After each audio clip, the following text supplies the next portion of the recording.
Hey everyone! Today I want to talk about Performance from 1970 by Donald Cammell and Nicolas Roeg.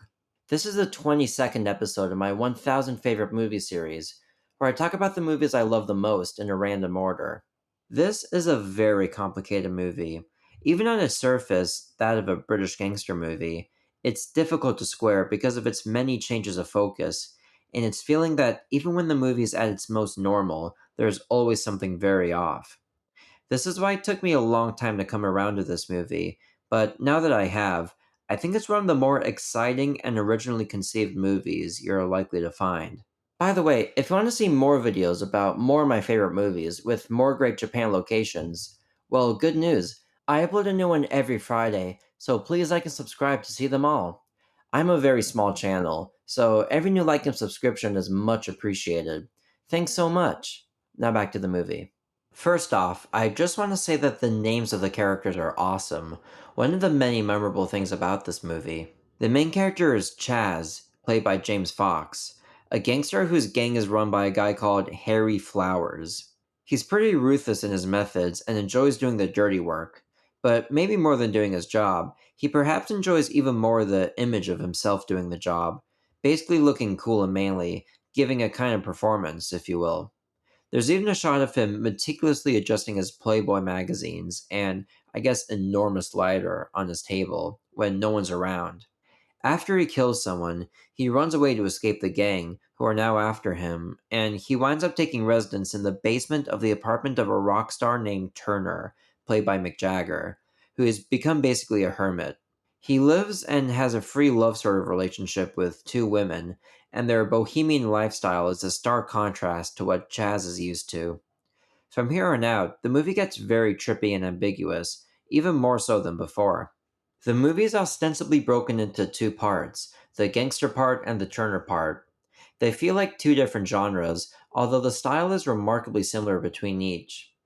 In the first, we're given more of a typical London gangster plot, but from the very beginning, we know we're in for something very different. After the opening shot of a jet plane, we cut back and forth between a car driving down a countryside road and Chaz having masochistic sex. I have no idea what the connection between these two scenes is, especially because the movie is careful not to reveal who's being driven.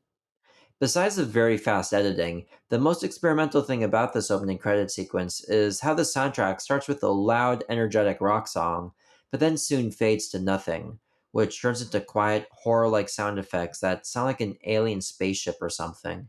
The sound and editing from the scene more or less carry on into the rest of this half, making it difficult to follow for me the first time I saw it, but what I now see is very unique and captivating. There are plenty of innovative techniques, like lots of cross cutting between different scenes, some brief cuts to future moments, more sci fi noises, and some dialogue that started in one scene and continued in another.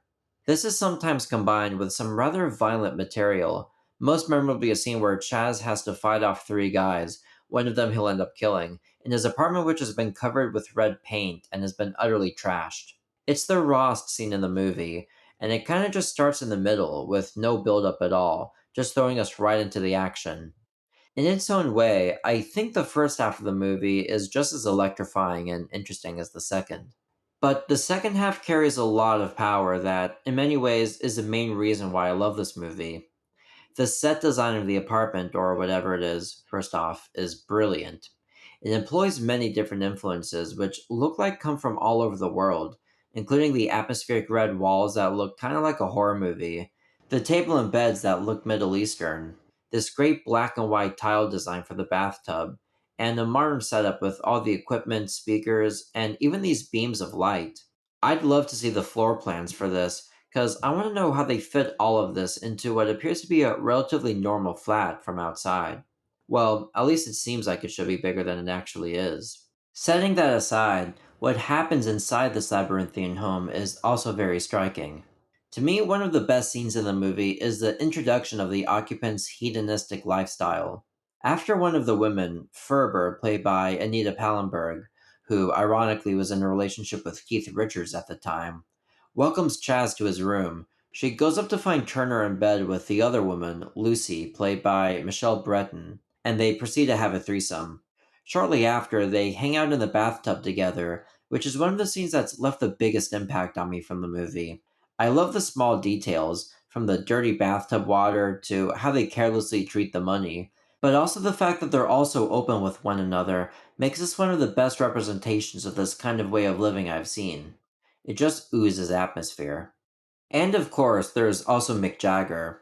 I'm pretty sure this was his first film role, and it would have been impossible to cast someone better than him in this role, and I'm not just biased because I love the Rolling Stones and Mick Jagger's voice. There's just something about his look, with his big lips and long black hair, that speaks to something mysterious, psychedelic, and a little scary, and the movie fully utilizes this effect. It also utilizes his shape shifting, even gender bending characteristics to transform himself into different images, like when he turns into this, for instance. His fluidity and appearance underlines Chaz's as well. Heck, even when he first visits the place, he looks like this, after dyeing his hair red. Later into the rabbit hole of this section, he dons a wig and transforms into something that could just as easily be masculine or feminine. There's even a conversation that addresses gender fluidity, with Ferber calling Turner a, quote, male and female man, and asking if Chaz has ever felt a female feel. The presence of Mick Jagger lends credibility to this theme of changing images, as well as the theme that we all do performances of our own identities in life. At least I think that's the theme of the film. Which leads me to the most ambiguous element of the movie, which is how connected Chaz and Turner actually are.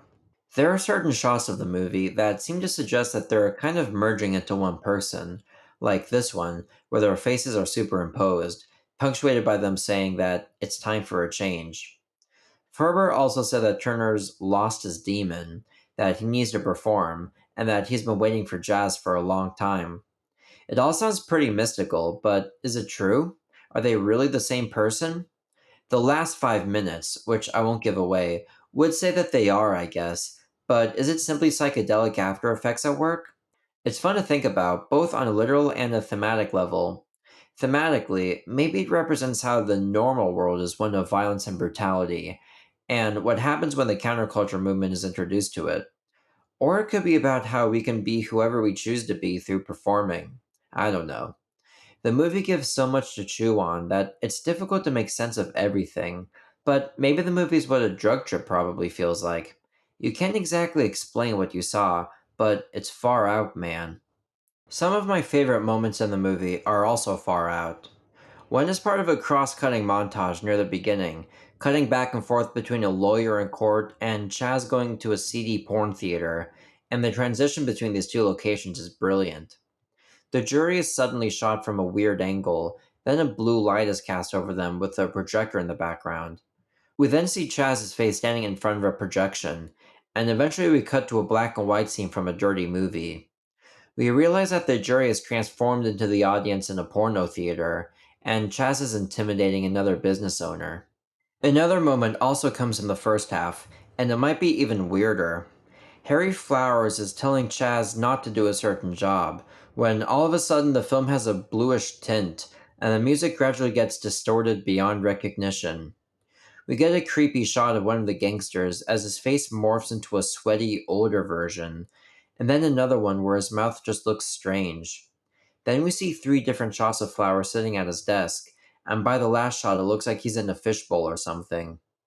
Why this very artsy and experimental sequence is here is something I don't know, but it has a truly scary effect that helps to distinguish this movie early on from being not just another gangster movie. The scene is actually brought back in reference to my final favorite moment, essentially a Mick Jagger music video in the middle of the movie. He assumes a Harry Flowers position, copying his lines, repeating, me. Except this time the camera zooms into him. He talks like normal, and then we get kind of an awkward transition to him lip syncing his solo recording of the song Memo from Turner, which was earlier Rolling Stones song. If anything, I love the scene because of exactly what it is, a Mick Jagger music video, and I love his singing, so there you go. It is a strange scene apart from that, as he gets the gangsters from the earlier scene to take their clothes off. Again, I don't know why, but it is what it is. But in the end, what I love about Performance is basically how wild the editing and filmmaking is. It doesn't appear to make a lot of sense at first, But all the different themes that crop up throughout the movie give me the sense that it's all for a purpose. Is it simply a psychological and fantastical story about the merging of two men? Or does it have anything to do with the counterculture and how it clashes with the quote normal world, which the movie portrays as violent and corrupt? It's hard to say because it seems like whenever you think you found your footing, something else comes up that kind of makes you question everything. Anyway, it makes you think, man. It's one of my 1000 favorite movies. Thanks for watching my video. Goshou makoto ni arigatou gozaimasu. Have you seen Performance? Let me know what you think in the comments. I think of all my favorite movies as my friends, and I think of my audience as friends too. Remember, I upload a new video every Friday, so if you want to help me complete this 1000 favorite movies epic, don't forget to like and subscribe.